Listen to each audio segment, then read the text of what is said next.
We have a great group of women here today to talk about menopause, and we're excited to share with you. So I think with that, I'll get started, and hopefully people will continue to file in as they get into the Zoom. But thank you again for joining and making time in your busy schedules to celebrate World Menopause Day and join us for this panel discussion. World Menopause Day was established in 1986 by the World Health Organization and the International Menopause Society. And the intention was to really spread awareness and activation about, this condition that affects every woman with uterus. So we're happy to celebrate that today and share information with you. It's very exciting also that there's been a lot more press and celebrities and just people talking about menopause. I think the topic has often been stigmatized and kind of hidden, and therefore women haven't gotten the information that they need. So it's great that many publications and more talk shows are bringing up this subject and just opening up the conversation. So I'm going to go to my next slide and just tell you about the agenda for today. I'm going to share with you our entire mastermind panel so you can get to know who we are and the expertise we share. We're going to be talking about navigating the menopause transition and journey, which is different for every woman and often changes with time. We're going to talk about information that you can obtain so you can be an advocate in this process with your family, with your friends at work, with your doctor, with any caregiver that you engage. We're going to be talking about the symptoms of menopause and how they manifest and can affect your long-term health in many of your body systems. And then the key menopause topics we'll be diving into include hormone replacement therapy. It's known as HRT. It's known as menopause hormone therapy. It has several different names, but all the same gist. We'll be talking about a very specific concern that many women have about weight gain during menopause, especially around the midsection, which we're all sensitive about. We'll be discussing joint pain and hot flashes, which are two very common symptoms during this time, and then sex and intimacy during menopause, which can be affected by both the symptoms, but also the connection you may have with your partner. And then lastly, we'll cover Q&A. Please do feel free to pepper Q&A in the chat during the webinar. We'll collect that, and then we'll open up questions at the end and cover as many of those topics as we possibly can. A couple of housekeeping notes. We are, I think we're recording. Are we recording this? We are recording. Okay, awesome. We're recording this and we will be sending it out after the webinar. And for anybody who wasn't able to attend can also view it. We also just want to make the statement that we are not, a medical disclaimer that this discussion is really intended for informational purposes, and that you definitely should really consult with your physician about any healthcare recommendations or treatments. So with that, I want to share the mastermind panel. So this is our lovely group of 9 ladies that are here today. And just to preview who these people are and what they do, we have an acupuncturist, Dr. Andrea Jang, myself, my name is Allison Lewin, I'm a menopause coach. We have Dr. Cheruba Prabakar, who is a OBGYN. We have Anna Scott, who is a wisdom and business coach. Dr. Alexandra Stockwell, who is an intimacy and marriage expert. We have a holistic nutritionist, Michelle Dwyer, a pelvic floor therapist, Andrea Freeman. We have a chef, Dominique Dubrow, and a personal trainer, Jenny Votel. So that is our panel, and we'll all be collectively speaking with you today. So with that, I'm going to stop sharing my screen. Just give me a second. And let me just give you a little bit more information about menopause to start out this conversation. So, menopause is really, by definition, the end of menstrual cycles. So this is a point in time, literally a day, 12 months after you have stopped menstruation. A lot of women don't realize that, but the term menopause is used more broadly to cover all of the phases of menopause. The average age of menopause is 51. However, perimenopause starts prior to menopause and can happen as early as the late 30s, but most commonly it happens between the ages of 45 and 55. It can last quite a bit of time, basically, symptoms can last anywhere from 7 to 14 years, depending upon the individual. Some women don't have any symptoms. And then once you hit menopause, again, those 12 months, your entire life after that is postmenopausal. So again, once we hit perimenopause, we start feeling the symptoms. We hit menopause, 12 months without a cycle. Postmenopause is all the time afterwards. Every human being with ovaries will experience menopause. So obviously that's over half the population. Today, there are 75 million American women in a stage of menopause, and 55 million women are experiencing some symptoms of menopause. Over 85% of women experience at least one symptom, and many have several that happen at one time. In fact, I've documented over 40 specific symptoms, but the most common ones fall into some categories. Again, we talked about periods often leading up to menopause. Periods can be irregular, you can have changes in bleeding, and eventually they stop altogether. Vasomotor symptoms, VSM, is another category of symptoms, which include commonly hot flashes, night sweats. It can actually be the opposite as well, where people feel chills and just can't get warm. So a variety of temperature regulation issues. Then we have what's called GSM, genitourinary syndrome of menopause, which is vaginal dryness and irritation. It could be pain during sex. UTIs and frequent urination are also very common during this time. Associated with that is also lower libido. A lot of women just don't feel as much in the mood during this point in life, maybe because of the symptoms, but also maybe the urge isn't there as much. General fatigue is super common during women in menopause. They can just feel tired, as though they can't get enough sleep, and they just are always just feeling behind. But sleep problems are super common. Sleep apnea crops up quite a bit, but just difficulty falling asleep, and also something that at least I had, waking up at 3 or 4 a.m. in the morning and not be able to fall back asleep. And we know that when we lack sleep, everything else goes downhill. It's just hard to keep it all together. So sleep is critical. Then there's the psychological symptoms. There can be spikes in anxiety. People can get panic attacks, irritability, rage, depression, and just general mood disturbances. Joint pain, aches and pains, and just feeling like your muscles, are getting the best of you is super common. We talked about weight gain around the middle, just overall slowed metabolism. And then another really common area is thinning hair and nails. So a lot of stuff goes on in our bodies during this time.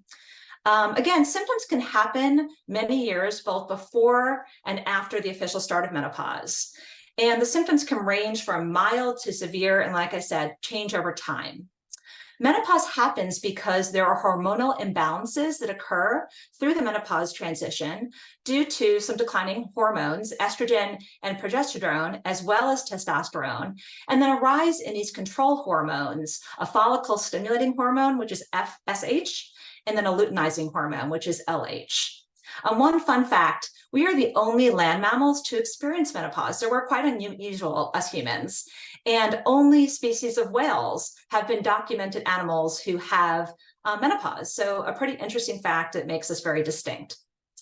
As a result, there are some unfortunate consequences that sometimes happen to women during this point in their lives. There's been a lot of lack of information, misinformation, just a lack of knowing where to go and who to consult and how to manage this stage of life. And unfortunately, a lot of women suffer without guidance, without support, and without any kind of therapy or medical treatment. Almost half of women don't actually know the difference between perimenopause and menopause. 29% do not seek information prior to entering menopause. Hopefully, with more communication and more awareness, future generations can proactively manage their lifestyle and go into the stage of life feeling empowered and feeling like they know what to expect and know how to best manage this journey. 73% are experiencing but not currently treating their menopause symptoms. So this always really makes me sad, because women can get help. There are proven therapies that help mitigate symptoms, but also help improve the quality of life and the length of one's life. So I just want to make sure people know the facts so they can activate on their own behalf. Because 64% of women who have symptoms say they truly interfere with their quality of life.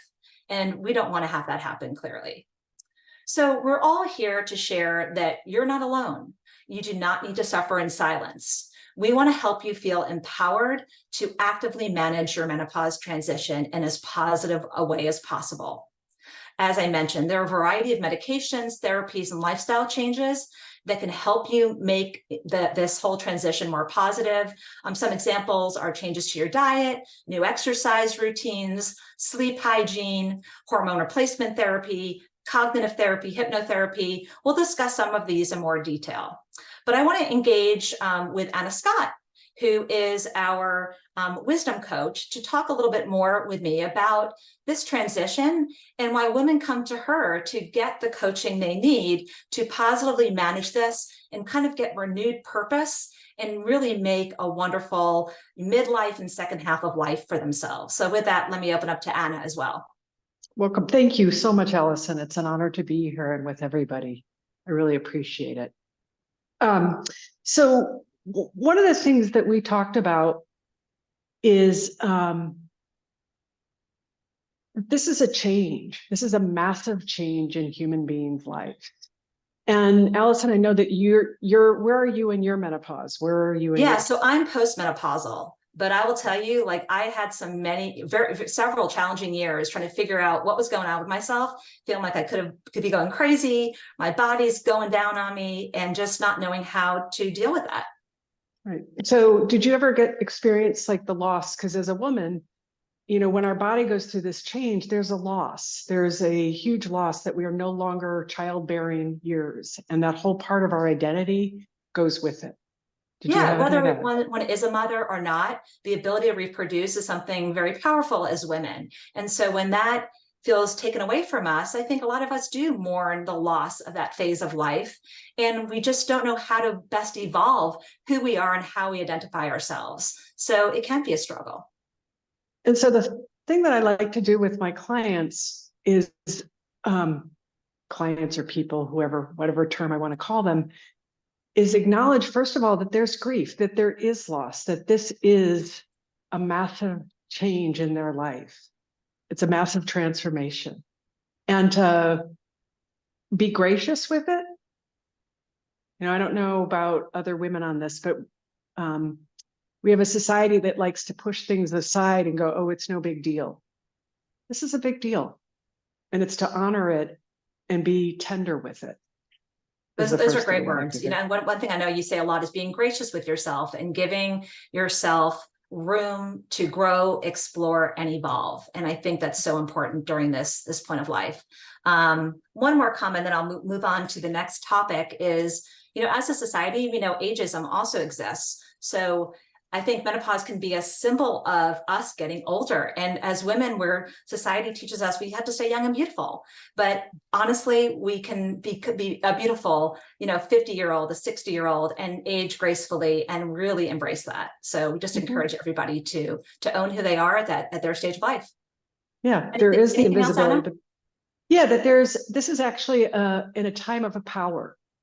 We can look at this time of really stepping into a power and transform and create a whole new identity, because all the burdens of who we were, we don't have.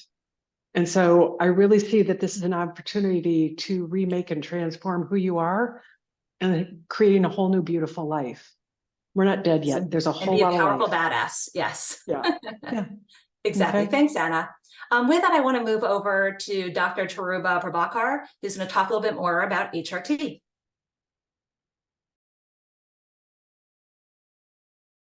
Oh, I forgot to unmute myself. Okay. Hi, everyone. I am Dr. Cheruba Prabakar. I am a board certified OBGYN, and I practice in Lafayette, California. And I'm so excited to be here with these amazing panelists and look at menopause in a very multidisciplinary, interdisciplinary approach, which is what we all should be striving to do, because it is that there's so many facets of menopause that women go through. So I'm going to focus my time on hormone therapy, and I want to debunk 3 myths of hormone therapy that are floating out there that I see every single day in my office. I see a lot of patients with menopause, seeking menopause treatment in my office. And these are things that they tell me. So the first myth: hormones are unsafe. Don't do it. Okay, so type me in the chat if you have ever heard this. Okay, if anyone's ever told you, don't do hormones, it is unsafe, it's going to cause breast cancer, it's going to, it's just don't, just go to Whole Foods and do the holistic things. Okay, so we have a lot of people in the chat who are like, yes, me. And even, it's Wednesday. I saw a patient on Monday who was 55, and she said her previous doctor said, you know what, it's just too unsafe, don't do it. And I was like, it's 2023. Is this really happening? And especially menopause has had its moment this year, right? With the articles in the New York Times and the Wall Street Journal, people are talking about it. There's a lot of buzz about it, but still, even in La Miranda, which is a very educated part of the country, this myth is still being perpetuated, that hormones are unsafe. Now, I will say that menopause hormone therapy is probably safer than most other medications that people are taking at this point in their lives. Again, I'm a doctor. I'm not your personal doctor, although I see some of my patients here. Nice to see you guys.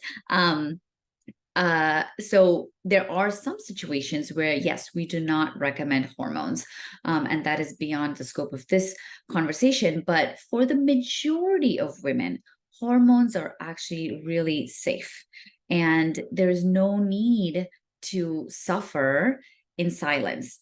There are some women who tell me, well, yes, I'm having hot flashes, I'm having sweats, but I can still deal with it. I mean, it's not so bad that I have to call out of work or I need to stay at home. And my question is, why? Why suffer, even if it's some symptoms that are clearly bothering you enough to bring up in this visit? So the biggest message with that point is hormone therapy is largely very safe. And of course, you have to talk to your doctor about your personal history. But if you are having symptoms of menopause, like hot flashes and sweats, trouble sleeping, joint pain, brain fog, all of these things, seek help. And menopause hormone therapy is the gold standard for treatment. Now, before I move on to the next myth, I do want to say that there's a new non-hormonal medication in the market that I sent a video on a few months ago, actually, and that is working fabulously for hot flashes. So if you are someone, with a personal history of cancer or some medical history, that reason you cannot take hormones, just know that there is something out there that is still working really well. So something to consider and talk to your gynecologist about. All right. So number 2, the second myth: I cannot take hormone therapy because I have a family history of breast cancer. Anyone heard that? I mean, I think 2 weeks ago, had a patient who was in tears because for all these years, she was told that she cannot be on hormone therapy because her sister had breast cancer. So your sister having breast cancer, your mom having breast cancer, your aunt having breast cancer are not reasons for you to be denied hormone therapy. Now, of course, there's always exceptions. So if you have a gene like the BRCA gene, that's a little bit different. But over 95% of breast cancers are sporadic, which means that they do not have a susceptibility to a specific gene. So just because your mom or sister had breast cancer does not mean you're going to get breast cancer. And on the flip side, you could still get breast cancer even if it's not in your family history. It's just random. It's sporadic gene mutations that cause it. So a family history of breast cancer does not preclude you from getting hormone therapy. So this is the second myth that I want to bust. So please speak to your gynecologist about your personal history and your personal risk for breast cancer. And by the way, does anyone know what the average risk for breast cancer in the US is? Just type it in the chat. What percent? If you are a woman living in America, your percent, the risk of you getting breast cancer is what percent? It's okay if you're just type a number. 1 out of 8. Yep, 1 out of 8. That's right. So 1 out of 8, that's 12%. That's a lot. So your average risk, regardless of family history or hormones, is still high. So this is not going to add much to that risk. And even if you have a family history, you're still a candidate. Okay. Number 3, I'm already on systemic hormone therapy, so I cannot use vaginal estrogen.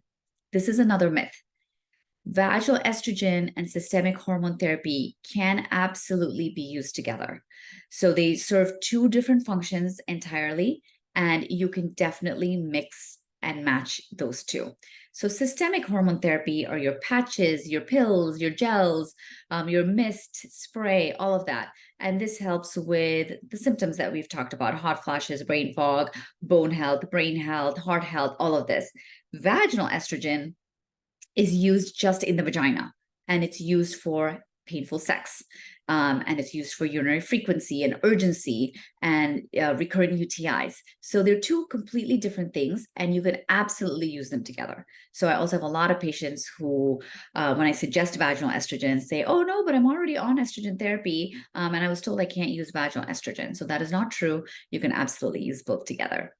So those are my 3 kind of myths that I wanted to bust today. And I also wanted to tell you about a couple of different things, additional things. There is a lot of information on libido. This is something that patients ask me a lot now, like, well, my libido is dropping. I don't have any interest in having sex. And Dr. Stockwell will talk a little bit more about that. But on the medical aspect, we do have medications now that actually help with libido. And just this afternoon, I'm traveling to Phoenix to a conference for the International Society for the study of sexual health. And we're going to be talking about the female Viagra and other medications that we now have on the market for the libido. So these are more accepted. These are FDA approved, and it is out there. So I just wanted to throw that out there. Speak to your gynecologist about it. And I'll be putting out some videos on my social media about that shortly as well. And lastly, there's a lot of misinformation out there on menopause. There's a lot of woo-woo medicine still being practiced. Some of the things that my patients tell me really shock me as to what they're paying for and what they're getting. So seek a practitioner who is really grounded in medicine, grounded in the facts, and is going to be doing things that are approved by our national medical societies. And, we do have a lot of options, as I mentioned. So these conversations are not 5 minutes and 10 minutes. Sometimes they take a long time. They take 45 minutes to really go through your history, go through your goals, go through all the options, and come up with the best treatment plan for you.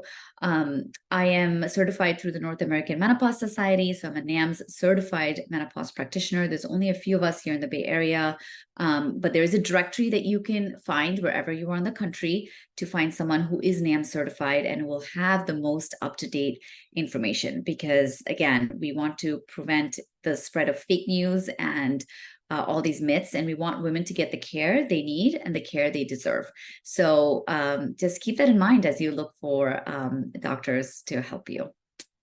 All right, that is my portion, and I'll turn it over to you, Allison. Yeah, so thanks so much, Dr. Prabakar. And again, continue to put your questions in the chat. We'll answer them at the end of the session. The next topic is weight gain, and that will be Michelle, Jenny, and Dominique. All right, give me 1 second and I'll spotlight all of us and me. All right, Dominique, you can go ahead and pick us Hello, off. everyone. Sorry, let me just get what I need in front of me. Great. I'm Dominique, and I'm on this panel for my expertise as a nutritional chef. I'm also a producer of a movie that discovers the origins of menopause. It's called Crone, the Wise Woman Hypothesis, and will be ready for distribution in the next few months. What it shows that menopause is a natural, powerful time in a woman's life. And it's most likely that it's menopause that made us the humans that we are. It also shows evolutionary evidence that postmenopausal women have the best capabilities to organize and lead society. The information that you will receive after today, you'll have the website where you can take a look at the trailer and also apply for an early screening if you want. So yes, by evolutionary science, menopause is natural and a powerful time in our life, but it can be a physical and emotional challenge to get through, as most of us know, and to keep strong and clear-minded enough in order to take full advantage of the wise woman that you're becoming or you've become. So you've now heard from a great practitioner who is helping with Western medicine, and you'll hear from some practitioners in kind of an Eastern medicine modality. Well, sometimes menopause symptoms can also be signals and sometimes very loud alarm bells that changes in your lifestyle need to take place. Some are lifestyle habits that are healthy at any age and should have been taken, but now you really need to take them. And some are specific for this new and fourth phase of our life. And that's where I, Michelle, and Jenny come in. Michelle is a holistic nutritionist. Jenny is a personal trainer. And I create food therapy while I make sure that you keep the joy of eating. So I create comfort food recipes that fit your particular nutritional needs. Recipes that feed your microbiome, that have the fiber, protein, good fats, and range of vitamins and minerals that you need. All with that feel-good yumminess. And that can be different for everyone. So here's a personal example. I'm sensitive to whey protein. I have been all my life, but then post-menopausal, it really blew up to a full allergy. But mac and cheese is one of my joys, one of my food happy places. So I created a rocking vegan mac and cheese full of nutrition that I can also sometimes elevate with some Parmesan cheese, because interestingly enough, the way Parmesan is made, most of, and actually almost all of the whey is taken out. So you see, you can feed what you love about food while getting what you need from food. So with all that, I now hand it off to Michelle, who can cover the nutritional needs for this awesome fourth phase of life. Beautiful. Thank you, Dominique. And it's such a beautiful segue. So my name is Michelle Dwyer. I'm a holistic health coach and certified nutrition consultant. And I really want to talk today, following Dominique's lead, about what we want to add in, because I think so much of our culture and society is like, don't do this, don't do this, don't do this. And it's like, well, really, what can we really add into our eating, into our nutrition, so that we're really nourishing our bodies, that we're eating in a more nutrient dense way. I'm in perimenopause. I'm 49. I am so grateful to be alive right now, that I have the wisdom and the information and the empowerment that I know other generations haven't had. And I'm in it. I am in it. So when we talk about what we're doing here, anti-inflammatory, nutrient dense, managing the blood sugar, I'm right here with you all. So the things that I see the most, and Dominique's already referred to them, is adding in more fiber. Most Americans in general do not eat enough fiber. And certainly as we're in perimenopause and menopause, adding in fiber is so important. I like to have most of that come from our eating a rainbow of our colorful vegetables. So eating our dark leafy greens, our purple cabbage, our yellow carrot, our orange carrots, our yellow bell peppers.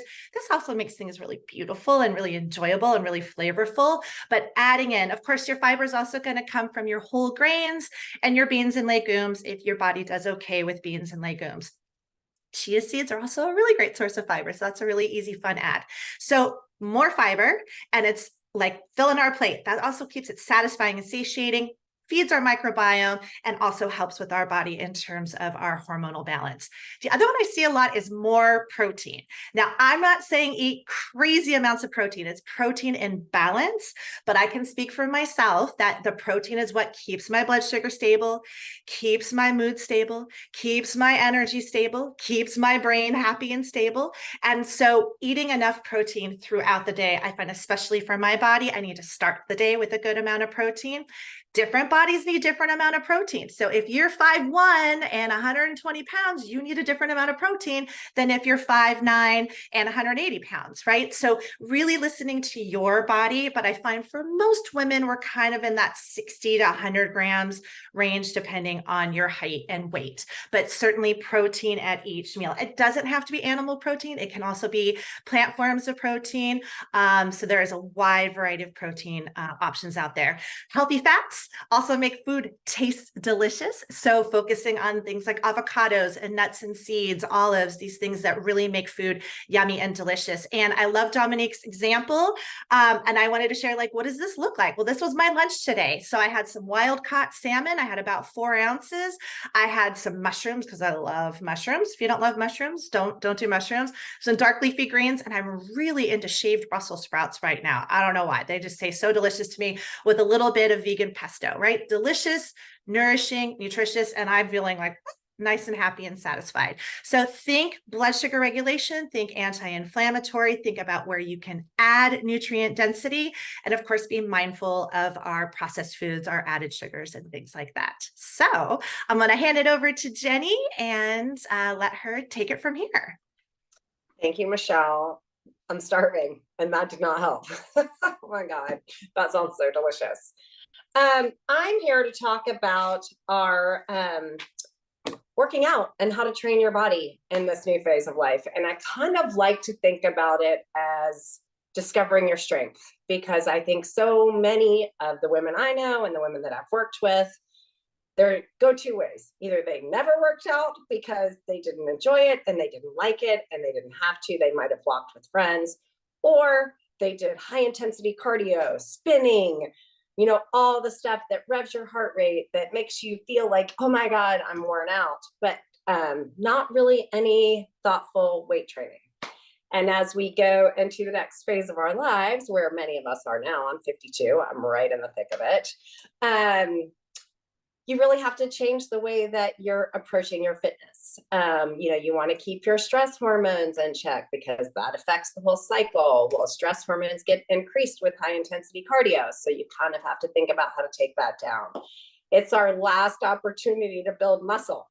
So taking in line some of the protein that Michelle was talking about, using that to fuel your workouts so that you can go in and lift heavier weights. For me, the biggest thing in all working out is consistency. You have to do it. You have to move. If we're not moving now, we're not going to be able to move when we're 80. And that's really the message. So no matter what I say today, find something you like and go do it, because that's the most important thing. But the second thing's our strength. We need to lift weights. We need to learn how to lift heavier weights. We want to be able to pick up our grandkids. We want to be able to carry our Trader Joe's groceries up the stairs. We want to be able to do all the things that we do now and don't even think about it. So now's the time to train for that. And that doesn't mean you need to go to the gym tomorrow and lift 100-pound weights. You can start with your body weight, then you step into 5-pound weights, and then 8-pound weights, and you find the level that works for you, that's providing you with the results and the strength that makes you feel strong and gives you what you want out of that experience. The other thing is working on your core. That's everything but your head and neck and below your bum. So and your arms, cut it all off, and that's your core. So it's your back, it's your abs, it's doing crunches, it's doing planks, it's finding how to keep that engaged, because that's going to keep you strong. That also is going to keep the fat, which is coming, sadly, from attaching it to our organs, where we don't want that midsection belly fat. And then the final thing that's so important to work on is flexibility and balance. If we're not flexible, if we don't have balance, as we do things in life, we kind of lose that proprioception, and we take a step when we fall off the stairs, and then we've injured ourselves. So working on that flexibility and balance gives us a tool to protect yourself, even when you don't know it. Cheruba, I love that book so much. I love him. He's my favorite, Peter Attia. I'm so obsessed with him right now, but I'm not putting olive oil on my steak.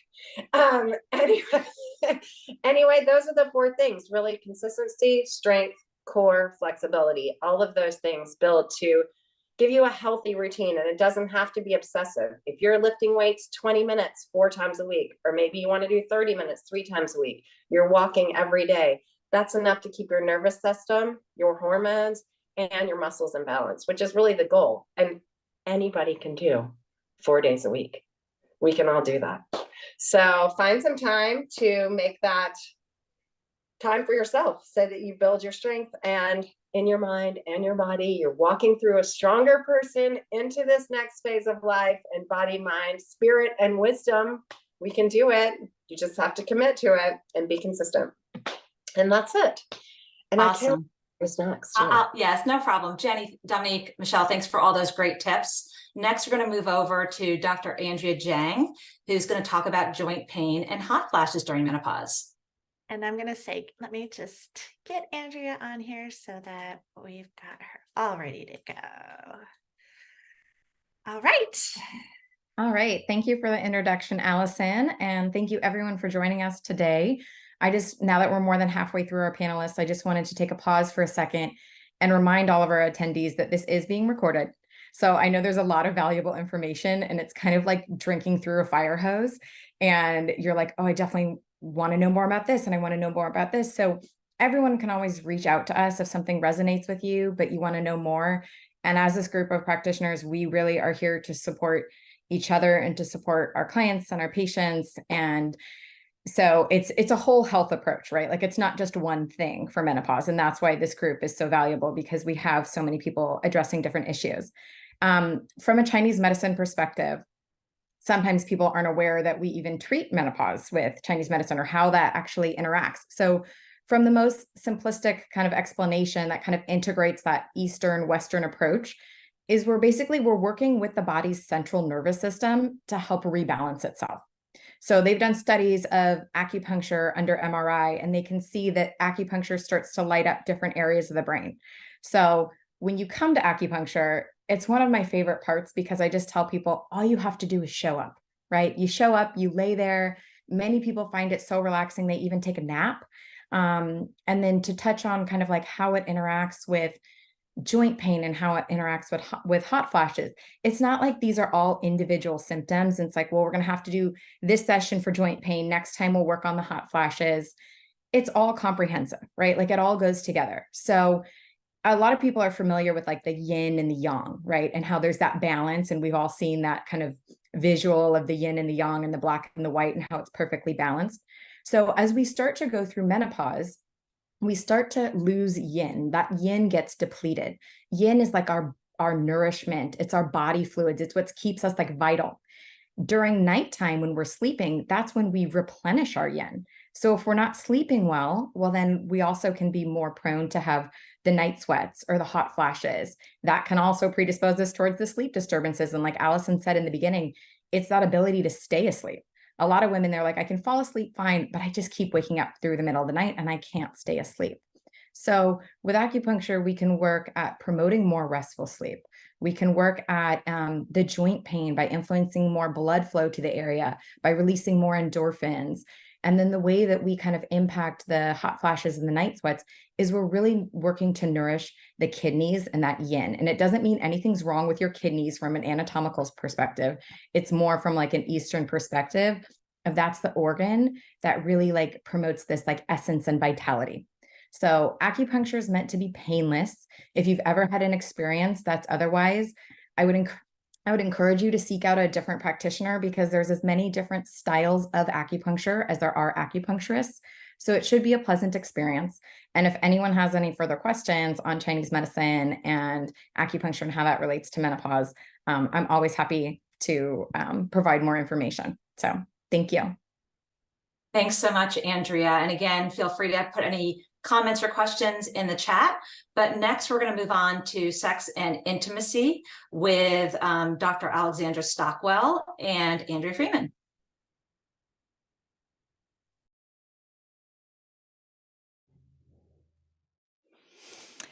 Hello, everybody. I'm really happy that Dr. Andrea Jang reminded us all that you will get the recording, and I know that Allison is going to be very particular about also sending all of our contact information. So if you think of questions now, by all means, put it in the chat, but you always can follow up later. Now, I hope you've all been waiting for our section on sex and intimacy, and really what we want to do in the time we have is answer the question, what do you do when sex isn't easy? If this is a question that you'd like more information about, put an emoji in the chat. What do you do when sex isn't easy during perimenopause, menopause? Really, that's a question that comes up all the time. But what do you do when sex isn't easy?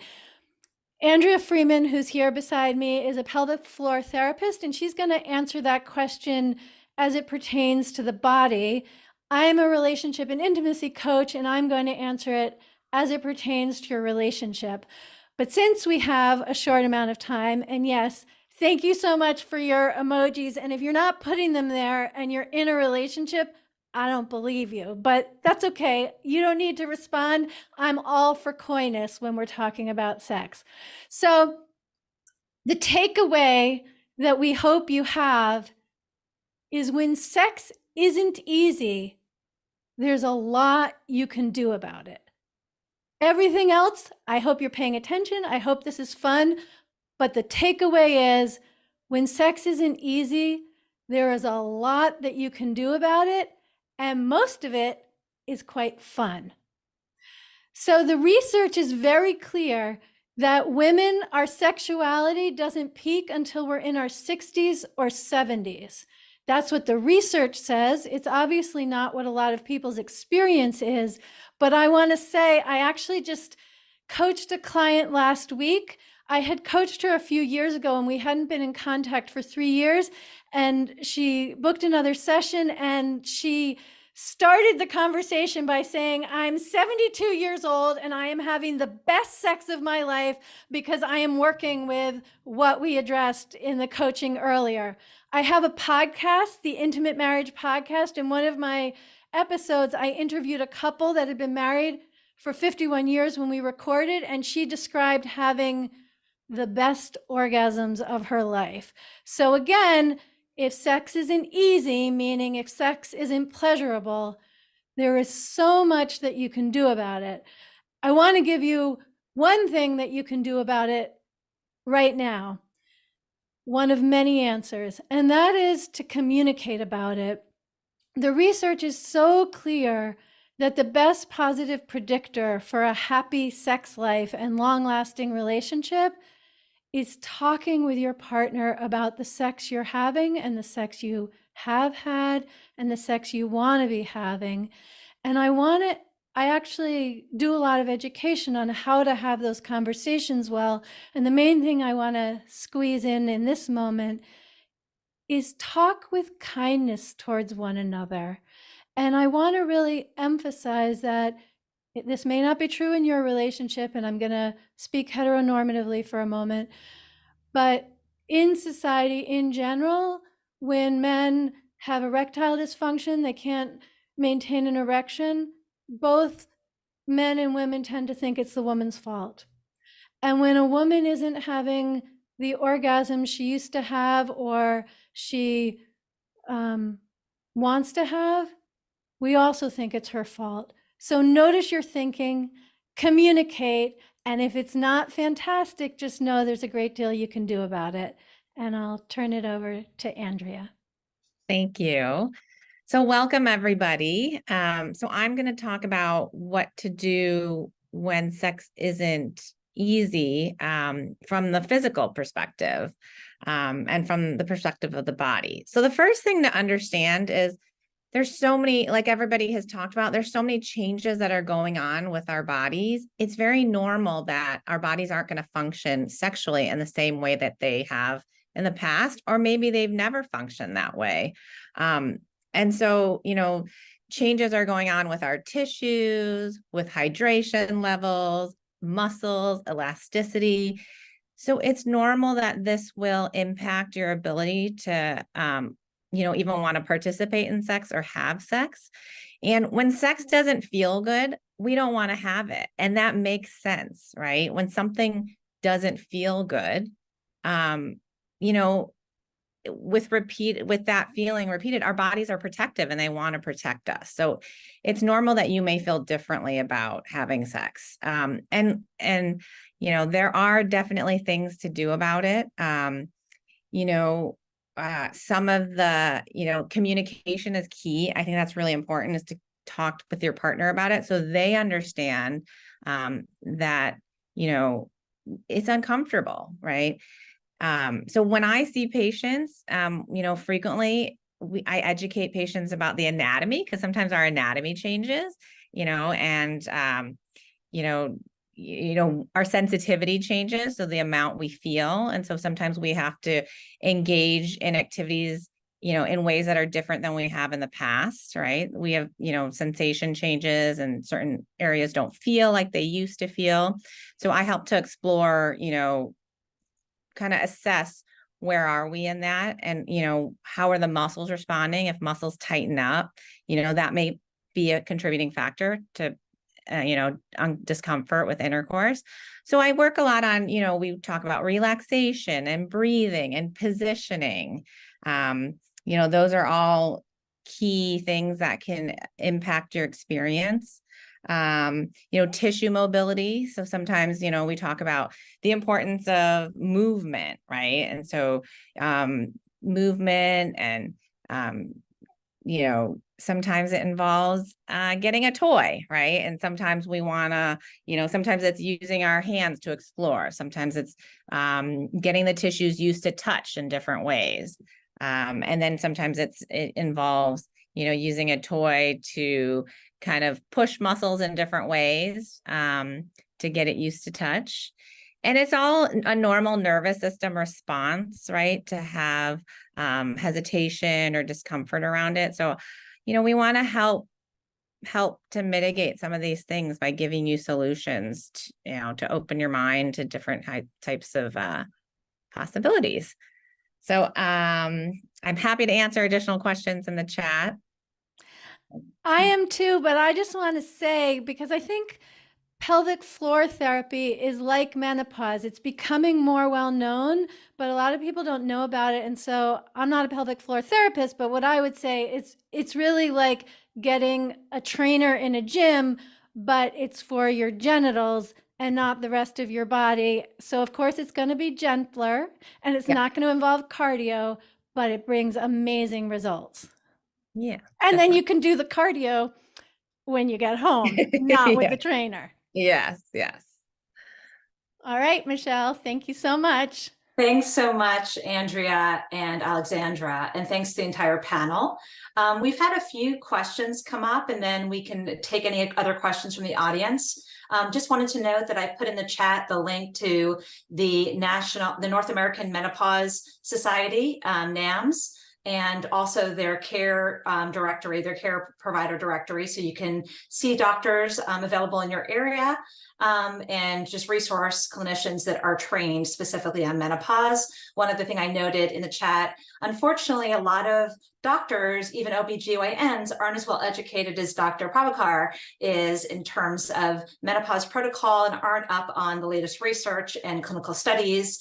There's been so much work done in the last 20 years since the WHI study kind of created some freak out in the world about HRT. And as we've discussed, it's incredibly safe for most women. There are so many options. So long story short, just make sure you explore all and any possibilities. Also, there was a question about how long can you be on HRT?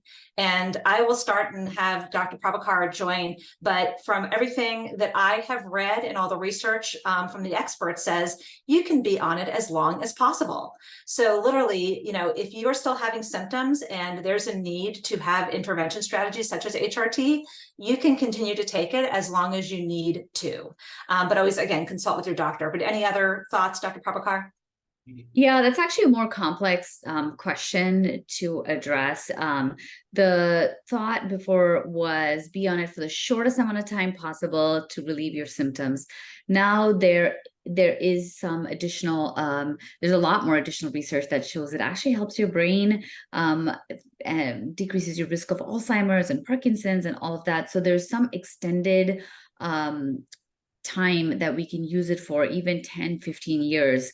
I think using it for as long as you want, it may be a little simplified. So I would say, speak to your gynecologist. It depends on a lot of other risk factors, but it's longer than what we thought. Before it was like, oh, just be on it for 1 year, 2 years, and then get off of it. And that's no longer the case. We're seeing that it's safe for prolonged periods of time. Thank you so much. And one other note that comes up frequently is, can I take HRT when I'm in perimenopause before I actually hit menopause? And yes, overall, the answer is generally yes, but again, consult with your doctor. There's a question about for HRT, what if someone had a hysterectomy? Can they take HRT? Yes, so you can definitely take HRT with a hysterectomy. You just will not need the progesterone because you don't have a uterus. So we don't need to protect the uterus from uterine cancer. And so you don't need to take the progesterone that we give everybody with a uterus. When you take estrogen, you also have to balance it with progesterone. So that's the big change. There's a question about what kind of test do you recommend to see what kind of treatment I need, e.g. hormones. How does my doctor determine how much I need in terms of estrogen and progesterone? And I get a blood test, but I don't feel normal, and I get help from alternative medicine. Yeah, so I typically don't do blood tests. There are patients who come with these $2,000 panels of like 100 different things. It's not really recommended to test for all of these hormones. We really go based on patient symptoms. Unless the clinical picture is unclear, then I will do an FSH. But otherwise, hormonal testing or extended panels are not necessary. You do have to have a good metabolic profile. So you have to have controlled diabetes, and your cholesterol can't be through the roof if you're going to start hormones. So that is something that needs to be paid attention to. If you are using testosterone for postmenopausal, hypoactive sexual disorder, which is essentially low libido post-menopause, and you want to use testosterone, then yes, we do monitor testosterone levels very carefully. But that's probably the only situation where I would be monitoring, carefully. Thank you so much. There's a question about sleep, and when sleep has been disrupted, what are the most effective ways in which to become functional again? Again, it sounds like a broken record. Hormone replacement therapy can help with sleep, and specifically progesterone often is recommended at bedtime because it can have a sedating effect. However, there's a lot of sleep hygiene recommendations that don't require any medications that are recommended, and they make common sense, like having a cool, dark room, having a protocol that you follow before bedtime to wind down, staying off your devices because that blue light is not good for you. Exercise is great, but try not to do it, a couple hours before bedtime because you're still going to be agitated. Once you wake up, if you're lying in bed wide awake and just stressed about it, try to get up and move around. Again, don't go on the devices, but take a little break and don't make yourself anxious about not falling asleep. If you have to take a nap because you're just dying, you're just so tired, try to limit it to 20 to 30 minutes, again, in the earlier part of the day or afternoon. But again, there's other, medication therapies and other holistic therapies that people can access to help with sleep. Because again, I know that can be one of the most frustrating parts and just really aggravate the memory issues, the brain fog, everything else that goes on during menopause. And one quick thing to add to that. In the yeah, evening. I was going to just say, yep, Dominique, exactly. And magnesium. Magnesium for the calming, but blood sugar dysregulation sometimes is a big factor. I've seen clients who are using a continuous glucose monitor, and we see what's happening at 3 a.m. in terms of their blood sugar. So sometimes eating too late. I know the Chinese medicine will be like, hey, like that's what we're supposed to be like, not digesting and doing all these other pieces. But I also see dysregulated, like if there's a lot of sugar happening later or too late of eating, or the body's still digesting, or too heavy of food. So another thing to pay attention to. Michelle, while we have you on, another thing that I know comes up often is, are there any other specific supplements that you recommend to women during this phase of life?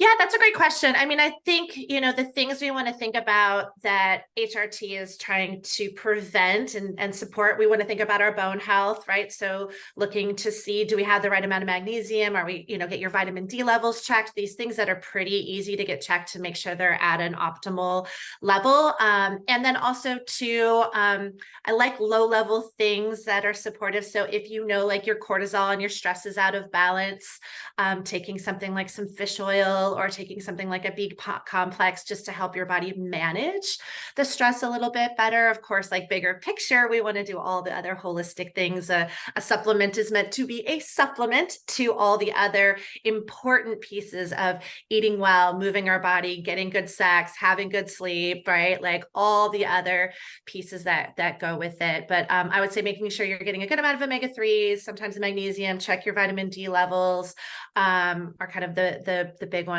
that I typically see. And then depending on your microbiome history, if you've been on a lot of antibiotics, you might want to also look into doing something to support your gut health, because that also changes in perimenopause and menopause. The microbiome is a whole new world. Andrea's shaking her head there. So yeah. Yeah, one thing we haven't stressed as much is just how to be mindful during this point of life and really center yourself. And it's really, doing a meditation app or having a practice that calms you and centers you and helps you focus, I think is super important. And self-care, taking care of yourself. Often we women are taking care of our families, the household, our jobs, just a million balls in the air, and finding some time where you can really care for yourself and ask for help. Make yourself vulnerable. We women tend to just absorb everything and internalize it. But I think this is the time in your life when you need to reach out to others and tell them what you need to support your needs. So just encourage everybody to do that. Any other questions from the group? We're kind of reaching the top of the hour. Just one more time, we're going to send out this recording so everybody can review it or can, view it if they haven't viewed it before. But here's just another reminder of who we are and what we do. We'll send out contact information with our websites and our emails, so you can reach us if you want to help us on your menopause journey. But we so appreciate, again, your time and energy and questions and engagement. And we hope this has been helpful to you. And thank you so much for attending. Have a great afternoon. Bye, everyone. Bye. Thank you.